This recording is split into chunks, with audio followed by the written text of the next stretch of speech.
está raiando, breve o Rei virá. E seu povo então para o lar eterno ele levará.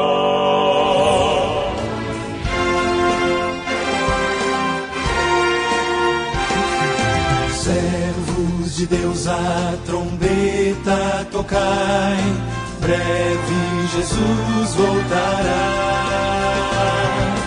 A todo mundo a mensagem levai, breve Jesus voltará. Breve virá, breve virá, breve Jesus voltará. Breve Jesus voltará.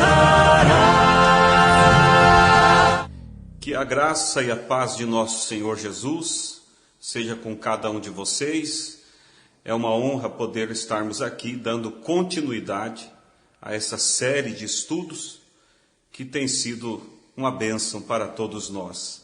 No programa passado, nós falamos sobre a obra de Deus na vida de um salvo e mostramos aqui aquela encenação com os copos, que representa a vida do homem, né? Quando está lá fora, está sujo por fora e sujo por dentro. Mas Deus vem e faz uma obra completa, não só limpando por fora, mas limpando por dentro, ou seja, tirando a natureza do pecado. E uma vez limpo, então Deus vem e enche com o Espírito Santo. E hoje nós vamos dar continuidade a esse tema. Nós citamos rapidamente no programa passado que as etapas nesse processo na vida de um salvo são 3 etapas. E hoje nós vamos continuar um pouquinho mais falando sobre essas etapas da graça na vida de um salvo. Vamos ler para a base desse tema, São João 8, versículo 31 e 32, aonde nos diz: Jesus dizia, pois, aos judeus que criam nele: se vós permanecerdes na minha palavra, verdadeiramente sereis meus discípulos, e conhecereis a verdade, e a verdade vos libertará. Que Deus assim abençoe. Amados, esse ponto aqui é muito importante para nós observarmos. Conhecereis a verdade vos libertará. A verdade, ela é uma só. E concernente à questão da vida eterna, é algo muito sério, como eu tenho falado aqui. Nós devemos realmente ter certeza de que nós estamos nos conduzindo segundo as Escrituras. Porque, como já mostramos, existem tantas formas de interpretações e tantos tipos de fé, mas você não pode esquecer que a Bíblia diz, inclusive aqui no livro de Efésios, capítulo 4, versículo 5, diz assim: um só Senhor, uma só fé e um só batismo. Um só Senhor, uma só fé e um só batismo. Então, quando você vê as pessoas dizendo assim: olha, cada um tem sua fé, é importante que seja fiel àquilo que ele pensa. Lembre-se que a Bíblia diz que, reconhecida por Deus, só uma fé. E a fé que Deus reconhece é aquela que se conduz pelas Escrituras. E nós estamos falando nessa linha agora do processo de Deus na vida de um salvo. Porque a pessoa não pode vir do mundo e ficar do jeito que está. O Evangelho, ele serve para uma transformação de vida, desde que a pessoa se permita a Deus fazer essa transformação. Mostramos também no programa passado que às vezes as pessoas acham que é difícil, impossível ser um crente. Se olharmos pelo ponto de vista humano, é impossível. Mas você nunca pode esquecer que é Deus que faz este processo de transformação. O que compete a mim e a você é nos render a Deus e aceitá-lo e dar a Ele a liberdade para Ele trabalhar. Deixar nossos pensamentos, nossa maneira de ver e deixar a forma de Deus ser trabalhada em nós. Então, eu quero falar nesse programa sobre duas dessas etapas, justificação e santificação. Como já falamos, são 3 as etapas, né? Justificação, santificação e o batismo com o Espírito Santo, que é, como nós mostramos no programa passado, o copo sendo cheio, ou seja, a minha vida sendo cheia de Deus, selada por Deus. Mas hoje nós vamos falar sobre esses 2 passos, justificação e santificação. E assim, nos programas próximos, vamos dando sequência a esse estudo para que nós realmente capte o que o Deus quer que nós aprenda das Escrituras. Então veja, justificação, o que é? É ser justificado de uma acusação. E como que isso acontece? Por exemplo, quando o homem está no mundo, pelos pecados e a vida pecaminosa que ele vive, ele tem sobre ele a acusação e a condenação pelos seus pecados. E quando ele, então, reconhece que ele é um pecador, ele se arrepende e é batizado em nome do Senhor Jesus Cristo, Deus perdoa os seus pecados da sua vida pregressa. E ao perdoar esse passado, ele está então justificado daquela vida. Ninguém mais pode acusá-lo dos erros que ele fez lá atrás. Veja que diz São João 8 aqui, como nós já lemos: e conhecereis a verdade, e a verdade vos libertará. Então, a partir que você vem humilde, reconhecendo, arrependido, você aceita a verdade da palavra e ela vem para te libertar. Veja que em Lucas 24, verso 47, fala desse segundo passo. De primeira coisa, você reconhece que é um pecador. Segundo passo, você faz o quê? Se arrepende. E veja que diz aqui, e em seu nome se pregasse o arrependimento e a remissão dos pecados em todas as nações, começando por Jerusalém.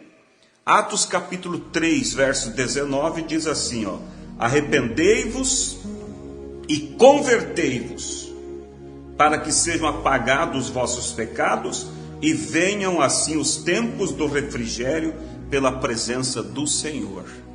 Agora eu quero lhe chamar a atenção para esse ponto. Arrependei-vos e convertei-vos. Existe um processo.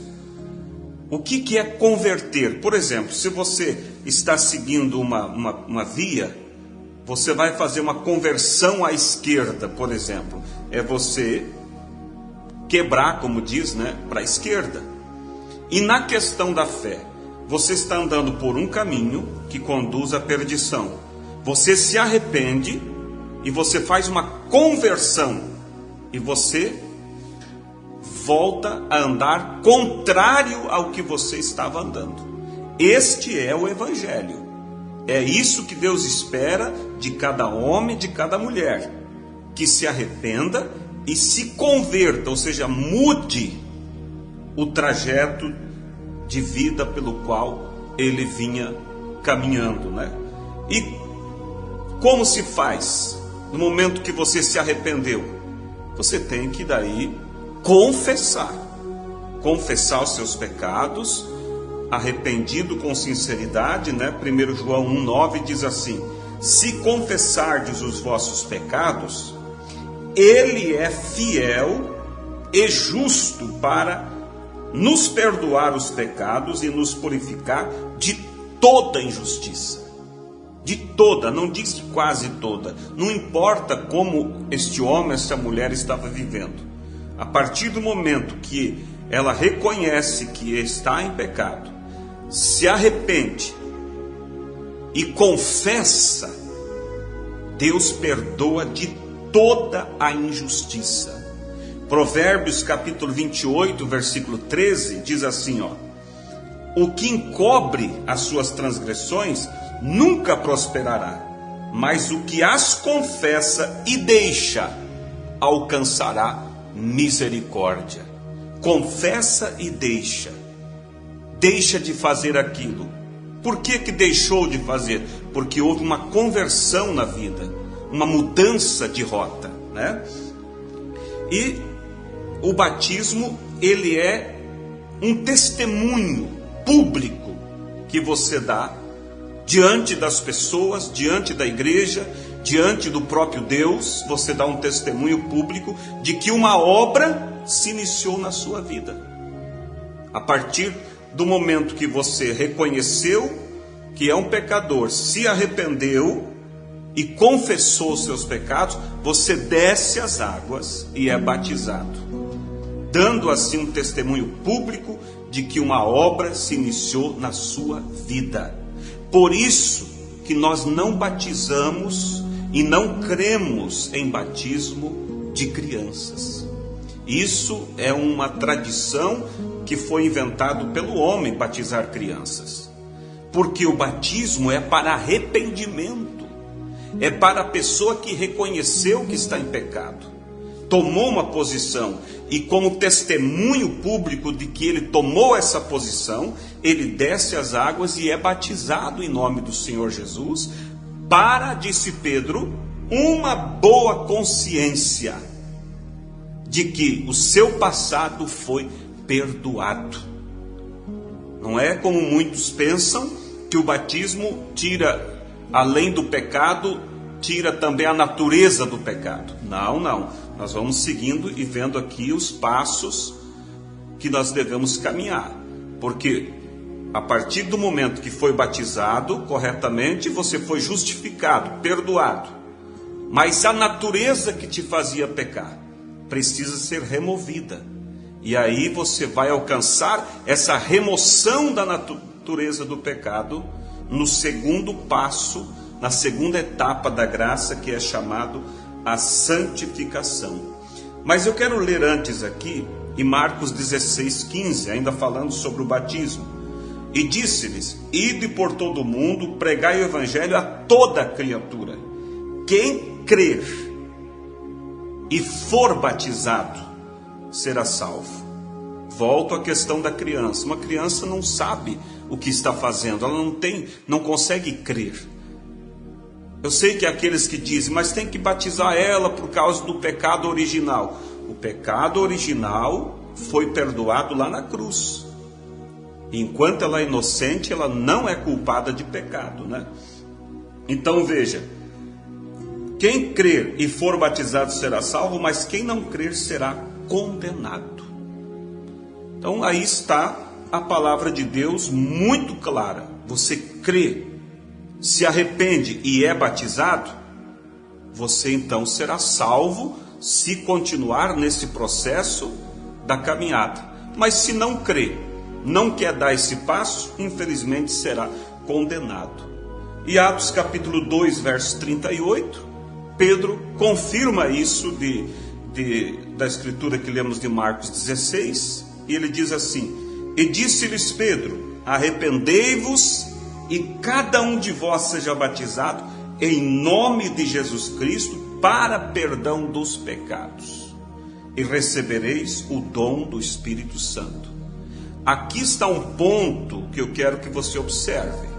Nós lemos no início que há uma só fé e um só batismo. E o nosso alvo é o quê? O batismo do Espírito Santo, que é a própria vida de Deus vindo selar minha alma. Mas para chegar a um alvo, você tem que seguir o caminho correto que conduz àquele alvo. E hoje, infelizmente, nós vemos no mundo chamado cristão vários tipos de batismos sendo realizados nas pessoas. Não é o tema de hoje, mais para frente nós vamos estudar sobre qual é o batismo que a igreja primitiva realmente batizou, que Jesus mandou que fosse batizado. Mas eu quero só dar essa beliscada aqui para que você já vá prestando atenção de que para chegar ao alvo, que é o selo do Espírito Santo, você precisa percorrer um caminho correto segundo as Escrituras. Analise se o batismo que estão lhe oferecendo é segundo o que a Bíblia ensina. E Pedro, quando aquela multidão veio a ele em Atos 2 e perguntou o que faremos, ele foi claro e disse: arrependei-vos e cada um seja batizado em nome do Senhor Jesus, para perdão dos pecados. Esse é o batismo bíblico, mas nós vamos entrar em mais detalhe mais para frente em nosso estudo. Então nós vimos aqui a primeira parte, que é a justificação. Você adquire, como eu disse, depois que você reconhece que é um pecador, se arrepende e é batizado corretamente, então você é justificado da velha vida. É como o copo que nós mostramos, né? A sujeira que estava por fora foi limpa, mas e a sujeira que está dentro? Porque a sujeira de fora, ela é causada pela sujeira de dentro. E a sujeira de dentro é a natureza do pecado. E se a pessoa só se batiza e não prossegue, logo a natureza do pecado volta a produzir novos pecados e a pessoa volta a ser condenada pior do que era. Por isso tem que prosseguir. E o próximo passo é a santificação. A santificação. Como eu disse, alguns pensam que o batismo já é a santificação, já é o novo nascimento. Pedro disse em 1 Pedro 3:21, que também como uma verdadeira figura agora vos salva, o batismo, não do despojamento da imundícia da carne, mas da indagação de uma boa consciência para com Deus, pela ressurreição de Jesus Cristo. Ou seja, o batismo não, Pedro diz, não remove a imundícia da carne, ou seja, não remove a natureza que fazia pecar. Mas o batismo é para uma indagação de uma boa consciência de que meu passado foi perdoado. Mas para que a natureza, a imundícia da carne, que é a natureza que te fazia pecar, seja eliminada, você prossegue agora buscando a Deus, se entregando a Deus, dando a oportunidade para Deus trabalhar, e Ele vai então santificar você. Ou seja, matar, eliminar a natureza do pecado. Olha o que diz em Gálatas 5, verso 19. Porque as obras da carne são manifestas, as quais são adultério. Essas são as obras da carne, as obras da natureza da carne: adultério, prostituição, impureza, lascívia, que significa sensualidade, pornografia, né? Idolatria. Aqui é um ponto que eu quero parar. Veja, as obras da carne também é idolatria. E a Bíblia diz que os idólatras não entrarão no reino dos céus. Você diz, o que é idólatra? É quem adora algo ao invés de Cristo. Por isso você nunca deva aceitar a adoração ou a reza para uma imagem. Isto é idolatria. Deixa eu ler aqui para vocês em Salmo 115. Olha o que diz aqui, ó. Observe bem. Vamos, 115, verso 4. Os ídolos deles são prata e ouro, obras das mãos dos homens. Veja, tem boca, mas não falam. Tem olhos, mas não veem. Tem ouvidos, mas não ouvem. Nariz tem, mas não cheiram. Tem mãos, mas não apalpam. Tem pés, mas não andam. Nem som algum sai da sua garganta. Olha agora. Tornem-se semelhante a eles os que fazem e todos que neles confiam. Ah, mas essa é na Bíblia dos crentes. Isso aqui é na Bíblia do crente e do católico, porque a Bíblia é a mesma. Então precisamos, a santificação também liberta a pessoa dessa idolatria, de adoração a ídolos, reza a santos, porque a Bíblia diz que há um só mediador entre Deus e os homens, Jesus Cristo. Não é Maria, não é Pedro. Ai daqueles que confiarem a salvação em santos. Os santos estão na glória descansando. Quem pode interceder por nós é só Jesus Cristo. Veja só. Então, aqui diz que as obras da carne são essas coisas: idolatria, feitiçaria, inimizade, iras, pelejas, dissensões, desavenças, heresias, invejas, homicídios, bebedices, glutonarias e coisas semelhantes a estas, acerca das quais vos declaro, como já antes vos disse, que os que cometem tais coisas não herdarão o reino de Deus. Está muito claro. Por isso precisa a pessoa passar pela santificação para ser liberta dessas coisas. Em Mateus 7 você vai encontrar a Bíblia dizendo, verso 14 a seguir, e porque estreita é a porta e apertado o caminho que leva à vida, e poucos há que encontrem, porque o povo quer um caminho largo, espaçoso. Acautelai-vos, porém, dos falsos profetas, dos falsos pregadores, que dizem, não faz mal, não tem importância, Deus só quer o coração, não importa como você vista, como você viva. Cuidado com eles, que vêm até vós vestido como ovelhas, mas interiormente são lobos devoradores. Por seus frutos os conhecereis. Porventura colhem-se uvas dos espinheiros ou figo dos abrolhos? Assim toda árvore boa produz bons frutos, e toda árvore má produz frutos maus. Não pode a árvore boa dar maus frutos, e nem a árvore má dar frutos bons. Toda árvore que não dá fruto, corta-se e lança no fogo. Porque pelos seus frutos o conhecereis.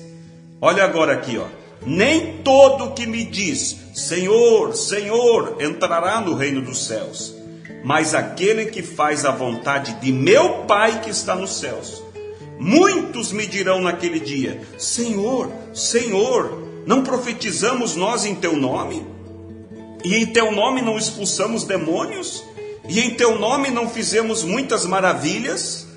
Então lhes direi abertamente, nunca vos conheci, apartai-vos de mim, vós que praticais a iniquidade. Quem são esses? É aqueles que somente deram um passo e não prosseguiram para que Deus os purificasse da velha natureza. Permaneceram na iniquidade, no pecado, e achavam que porque tinham dons e porque estavam na igreja eram salvos. E infelizmente ouvirão, apartai-vos de mim, porque eu não vos conheço. E você pode perguntar, mas por que esses que faziam obras e até curavam enfermos em nome de Jesus, por que eles vão para o inferno? Olha o que diz em Hebreus 12, verso 14. Segui a paz com todos e a santificação, sem a qual ninguém verá o Senhor. É necessário a santificação, a purificação da velha natureza. Sem ela ninguém verá a Deus. E Apocalipse 22, versículo 14. Bem-aventurado aqueles que guardam os mandamentos, para que tenham direito à árvore da vida e possam entrar na cidade pelas portas. Ficarão de fora os cães, os feiticeiros, os que se prostituem, os homicidas, os idólatras. Olha o que falamos antes. E qualquer que ama e comete a mentira. Mas, amados, se alguém aqui que me assiste, que cometeu erros como esses, quem sabe até o homicídio, Você pode, enquanto tem vida, pode se arrepender e ser batizado em nome do Senhor Jesus, sendo assim justificado da sua vida. E daí prosseguir em busca da santificação, que é a remoção da natureza do pecado. E a santificação, ela abre caminho para um novo nascimento. E o novo nascimento abre caminho para o batismo do Espírito Santo, porque o novo nascimento é uma nova natureza que surge depois que a santificação matou a velha natureza. E então surge uma nova natureza que é chamado novo nascimento, e aí o Espírito Santo vem e sela esse novo Espírito. Mas isso eu vou deixar para o próximo programa, onde nós vamos falar sobre o novo nascimento e o batismo do Espírito Santo, que é a conclusão desse processo das 3 etapas da graça. Que Deus te abençoe e até o próximo programa.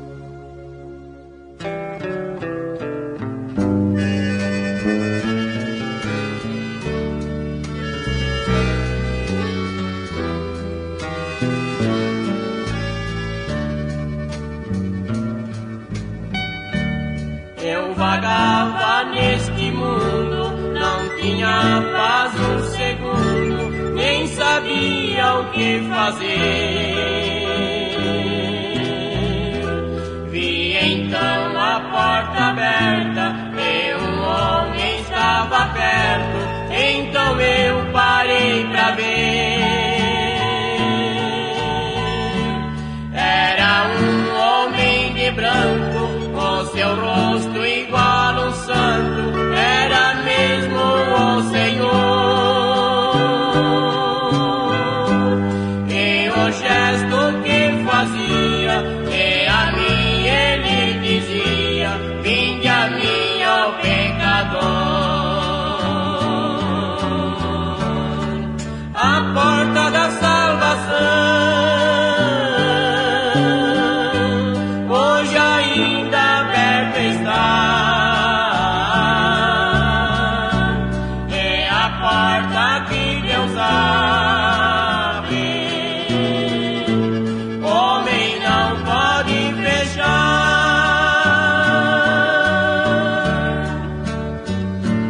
Porta aberta continua e uma voz